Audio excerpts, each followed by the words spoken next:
Captain's Log, Stardate 201610.28.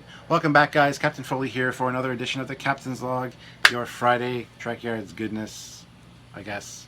So, lots to talk about today, but before we do so, we have a special guest joining us today on the Captain's Log, and that would be... Oh, hey! This guy. First question. Is it still Captain's Log if there's a commander in? No, this would be a crew briefing, I guess. So this is the new briefing room. Looks very similar to the captain's quarters. I'm gonna be honest with you. No, Yeah. it's reason sets like TOS. Yeah. That's what they did. No budget.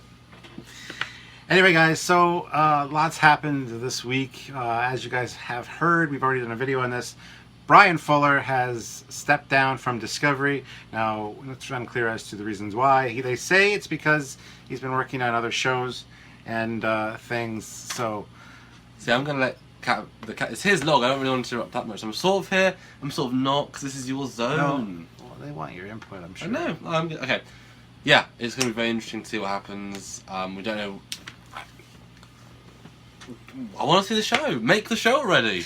Yeah, but is it a good? You think it's a good sign or a bad sign? Do you think that the show's floundering? So they're because a lot of people have commented and said, "Well, this isn't good for Discovery. It's already been delayed. Nobody likes the ship.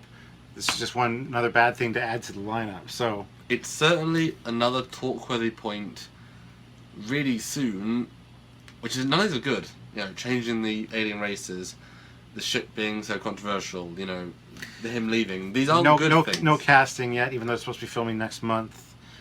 We need something like, hey, you know, well at least say the news. You know, it was profitable before production. That's a good news. Nicholas Meyer's good news. I mean, these are.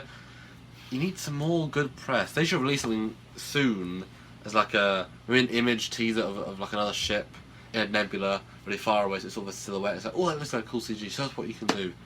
They're missing out on the good press. They need to do something.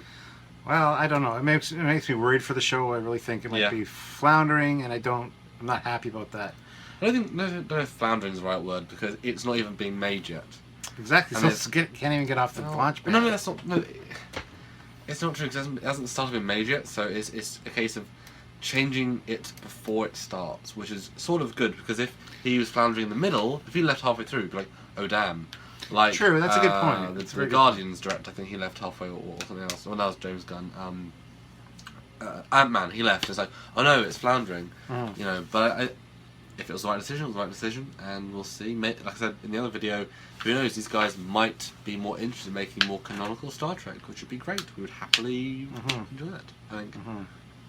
Another thing that we find interesting about that article when we first read it is that it originally said that each episode would be around the $9 million mark. This is really fascinating. For budget. Because we read this article a few minutes after it was posted. $9 million.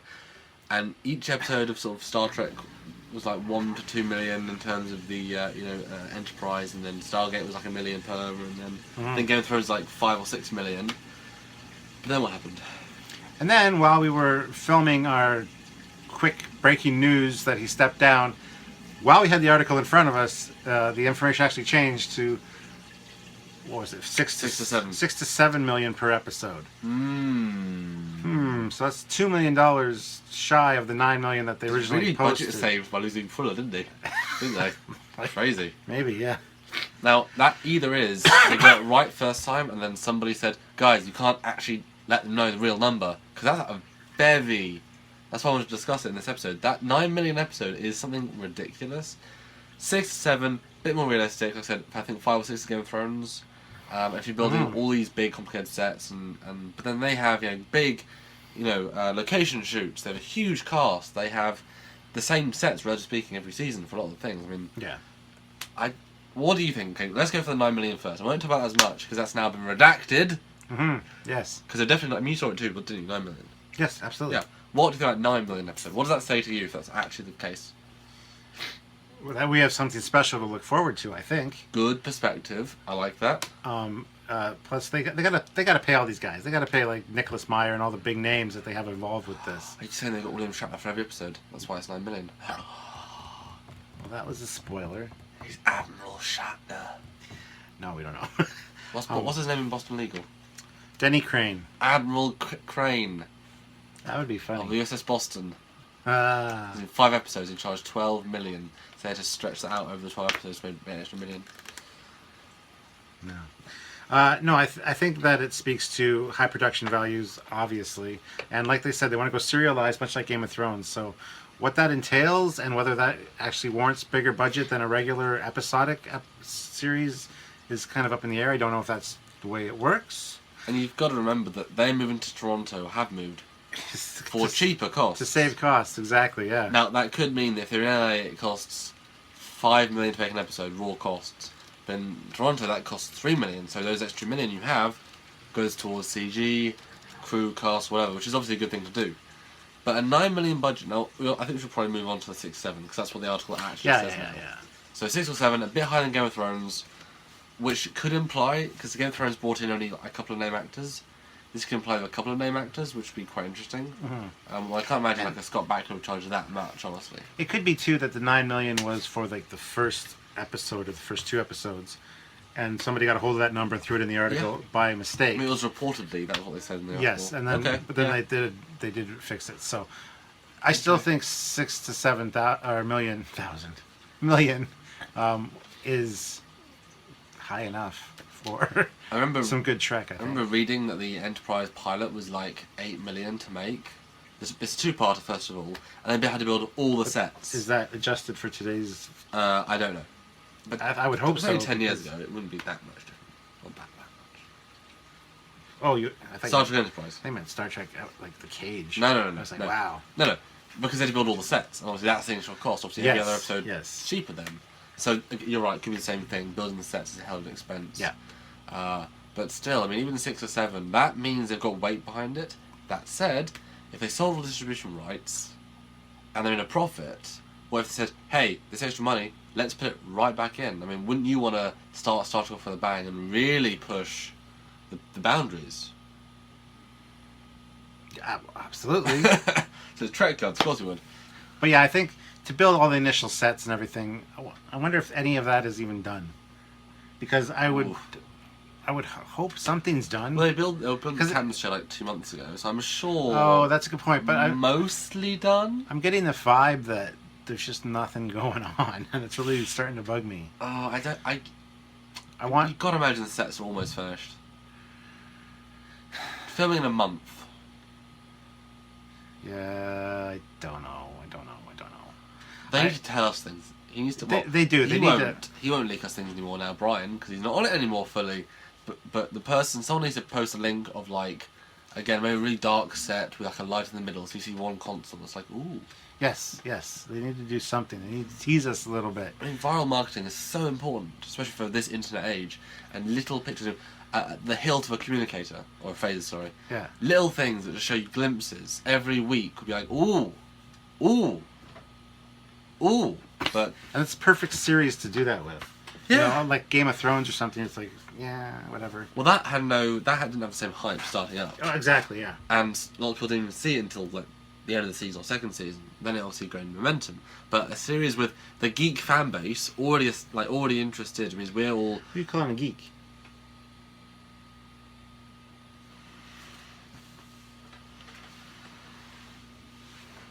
Get back here. Yeah, we're geeks. Yeah, so I don't know. It's 6-7 million. It's definitely faith in it. Or they're just throwing money at it. To try and fix a broken thing already? They're still writing the script. This is still a stage where things can be changed. You know? This is true. It's true. And really important things as well. Yeah. But I think Star Trek actually warrants that kind of budget for each episode, especially if you're doing something serialized that's going to be like fantastic story arc wise. I think, you know, you're pulling all the right people. You're going to be paying that much per episode. So I don't see a problem with that figure. 9 seemed a little high. 6 to 7 sounds more reasonable to me personally. More like something I would have expected. When I heard 9, I was like, oh my god, that's insane. Hence, talking about it. But it could be that it's their sort of flagship CBS All Access program, and it could relaunch, you know, a hell of a lot of things. A new generation, a next generation even, of fans. Yeah, he said that, guys. Yeah. But I'm just wondering, if it's very serialized, part of that is that you take place in the same sort of set, same sort of, it's not, now this week we need a new alien, a new spaceship, a new whatever. So therefore, surely, once you've built the spaceship set, that's going to be a lot of the action. It could imply they're doing really detailed, space stations and alien worlds and maybe even huge green screen. I mean, CG costs more these days. They could be doing it 4K natively. So I'm sure they will. But even CG effects, that would be a huge cost. But then again, you're thinking about future proofing. 4K would be like that. Can be doing a 3D version natively. Maybe they're gearing up to a cinema release. These sorts of things will certainly bring in some new fans. If the pilot episode is that good in 3D natively in 4K, that would be a beautiful cinema, and they get almost a free movie out of it. You can imagine the ticket sales for that would be ginormous, or very small. I guess what I'm just trying to get at is I'm very discouraged by all the news we're hearing. Again, there's not much positivity around it. We got a cast, and we've cast this person, and we have, like you said, the little teaser promotional clips and scenes of, different tech and stuff. I want to see that stuff. I don't want to be left in the dark, because we don't appreciate it as fans, I don't think.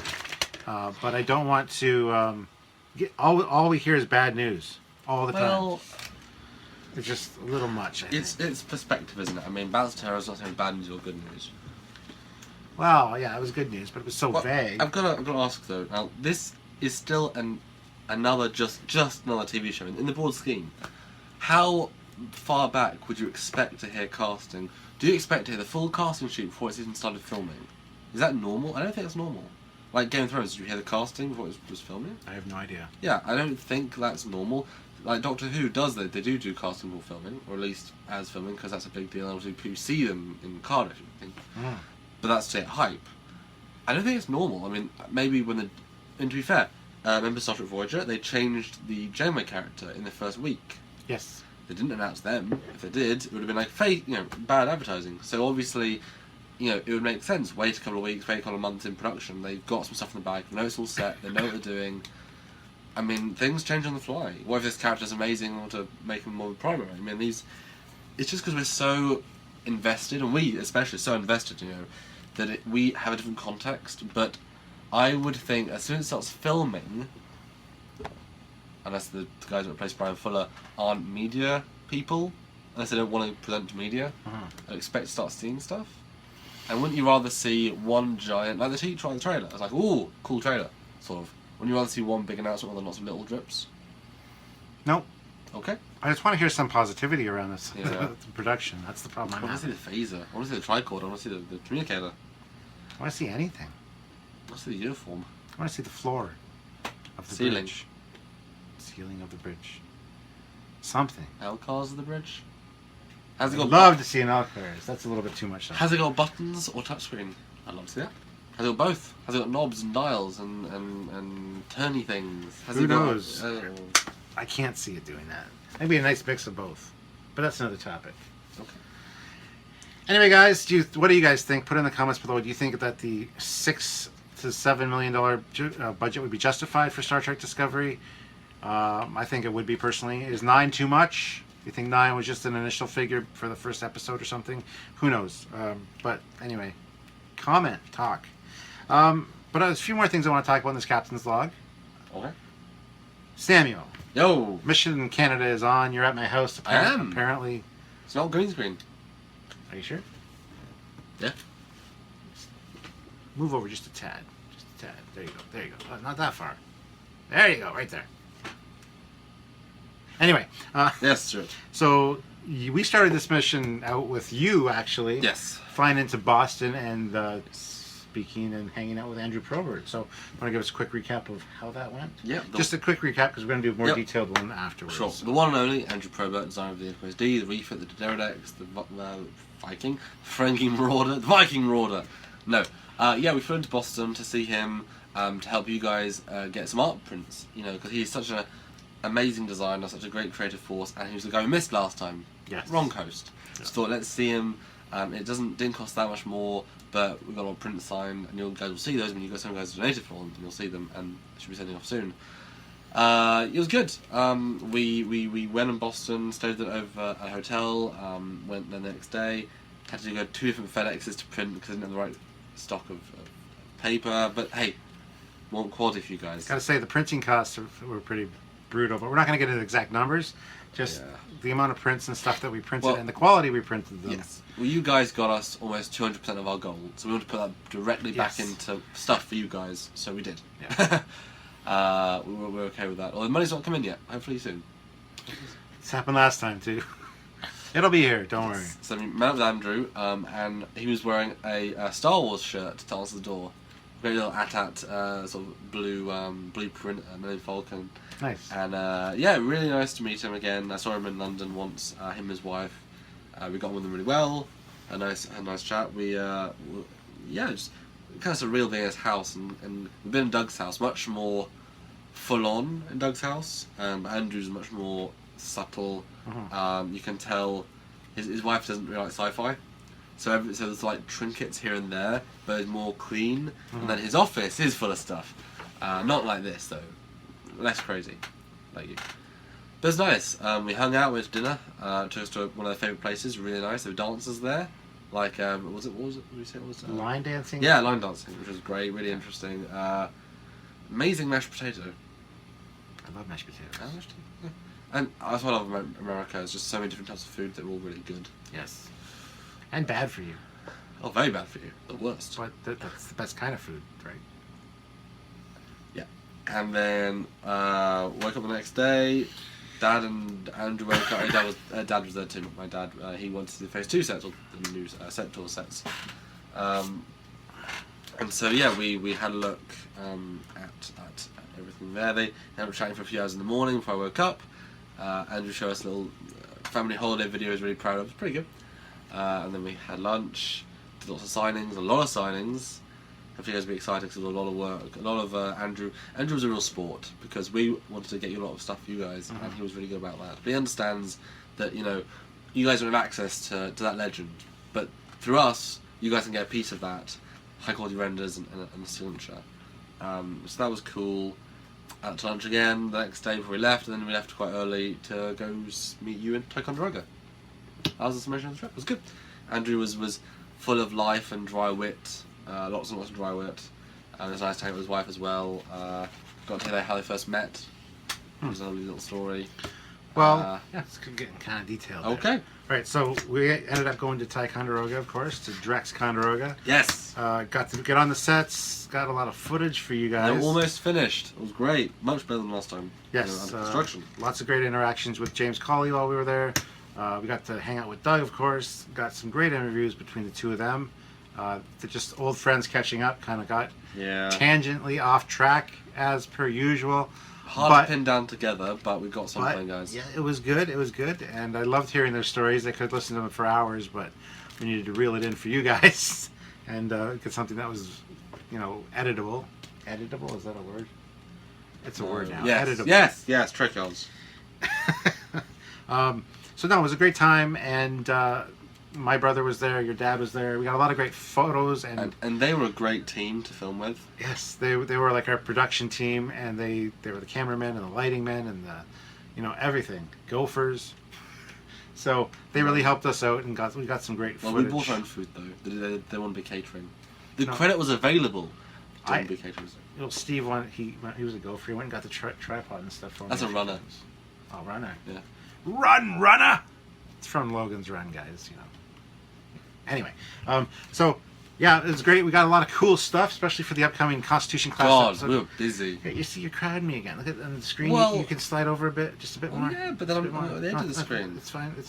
I'm always sitting there at the edge of the screen, always in my captain's log. See, well, like, I mean, okay. But see, you got a little bit too much room there. It's my captain's log. I can direct it the way I want. Yes, you can. There we go. All right, so no, but it was a good time. Do you think we had a good time? We got to listen to. I asked you a question and I cut you off. Go ahead. Did you have a good time? It was busy, and it was one of those things where last time we didn't get to achieve very much at all. So this time we really made up for it, and really got to experience it all. And that was a hell of a thing to be able to do. and get the opportunity to do. James was very kind. Trusting is the word. He trusted. Yeah, we got a lot done. I think one thing to really note about this trip is that last time we didn't really manage to achieve much at all. This time we made up for it. Seriously. I mean, I was running around. Like I said, your brother and my dad were really great assistants. They honestly, knowing now how much work it was, if it was just us last time, it would have been so much more difficult. They really made that work. It needed more hands, needed more time. But we were filming literally from before the doors opened both days until after we were meant to leave, but everyone stayed a bit later. So it was busy. But I'm really excited to see what comes out of it, honestly. I don't know about you, what you feel about the footage of the taking and stuff. Yeah, I'm excited to see it all edited together because it's going to be great. And like I've seen some of it kind of after it was filmed. Yeah. And I'm excited. I gotta say, being on the bridge with the proper lighting and stuff, I mean, it looks great. I think the best part for me is getting to film this guy in the captain's chair, properly filming it, and looking properly, not necessarily TOS, because TOS was all never widescreen, but that, like, I wanted to film on TOS sets for as long as I wanted to film, although we filmed some, not stuff I wanted to necessarily film, because we had time limits, but to be able to film you properly was a real treat. Thank you. And to give you the footage that'll mean something to you in the future. So, and then we came back here, and we've had a great time here. We got all your perks ready to be mailed out. We're actually waiting a day or two to mail out the final prints, just because we're waiting for the Indiegogo money to help with the costs for that. Yeah. Because, well, I guess we're going to have them sent out this week for sure. Yeah, well, before I come back, while we're still on the trip, which is really cool, I think, for fans of the show. And a lot of people have got their comm badges even before, just as we were coming back from Ticonderoga, which was fantastic. The United States Postal Service did a fantastic job with that. And we welcome all pictures, videos, everything, to put them on the Trekyards page. Share what you've got, your perks, and share you enjoying them. We want to see that kind of stuff. So definitely do that. Even when the prints come in and stuff, if you could share that, we would really appreciate it. Tag us in it. Tag us in it. Please do. We worked hard to get those for you, and you paid money to help us to get the perks. So we want to know you got them. Exactly. So anyway, guys, I think we're going to call it quits for today. It's rather a short captain's log. Not going to get into any questions or comments from the previous one. Because it's basically, I'm invading, so you want to have your own space again for a proper captain's log. So I enjoy watching these, but I can't watch this one because I'm in it. I've experienced a live captain's log. I've migrated, so now you have to come film in my zone to be a Commander Q&A and just whatever else we film. Someday. But for right now, that's where I was going. Yeah. We're going to call it a wrap for this captain's log. So please comment below. Talk about Discovery, whether you think that high of a budget per episode is warranted, justified. How makes you feel? Yeah, what did you think about the $9 million one that was changed right away? You might not have seen that if you didn't read the article right away. So obviously Brian Fuller leaving. Yes. Are you just disheartened by that? Are you encouraged by that? Is that a good thing for you? And tell us if you know these new executive producers. Are they Trekkies? That's a big question. If they're not, that's an issue. That's an issue. Yeah. But then again, Eric Henry says Nicholas Meyer wasn't a Trekkie. He made like the best two Star Trek movies. Yeah, he didn't know anything about Trek, so... But he respected it correctly. Yes. So, just like Simon Pegg did. Yeah. Correctly. So, in case you guys didn't know, the new producers are Gretchen Berg and Aaron Harberts. So, if you know about their work, let us know in the comments below. Please do.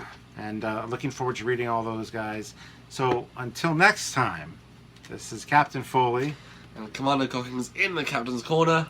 So fun. Until next time. Bye, guys. Bye.